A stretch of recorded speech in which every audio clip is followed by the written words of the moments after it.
caliber Awake. If you love Awake, let me hear you scream! And syempre, to anyone that has been paying close attention to the Philippine pop scene would know that Flip Music Productions, your entertainment, is undeniably one of the most prolific names in the industry, making collaborations with the likes of Sara Geronimo, Beanie, and G22, and Wink is now over here. They are the first P-pop girl group of Flip Music Productions. Una sa lahat, congratulations sa journey ninyo. At gusto ko kayong tanungin, kamusta yung, anong difference ng training nyo pre-debut at training nyo after naging active na kayo sa industry natin? Easy lang, easy lang. During pre-debut po, parang dun pa lang po kami tinuturuan ng mga basics, dancing, singing. So parang at first, parang ang hirap po talaga kasi everything is new.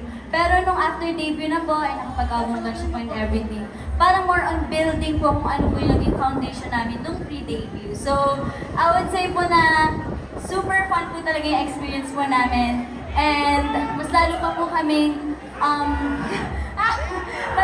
hello po!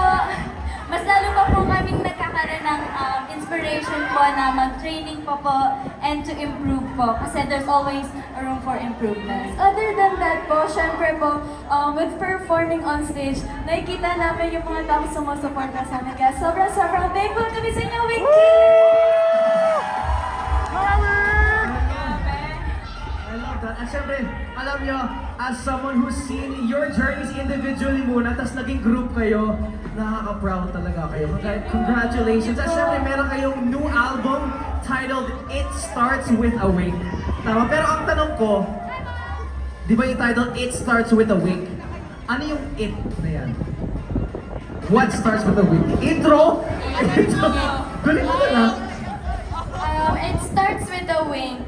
Actually po kasi, ang pinagmulan po ng wink is yung, meaning po kasi niya signal po, yun po yung connection na sinashare po namin through our music. So I would say yung it po, yun po yung music na sinashare namin sa madaming tao. Katulad po ng Baduy at Pag-ibig fan po na sana po nagustuhan nyo. So yun po, sa music namin, sa story po namin, doon po nagsimula ang lahat. And dahil sa music ninyo, you've made more and more connections with everyone here. Kaya maraming salamat sa inyo. Pero syempre, please, before you leave, let's take a group picture real quick. Yeah.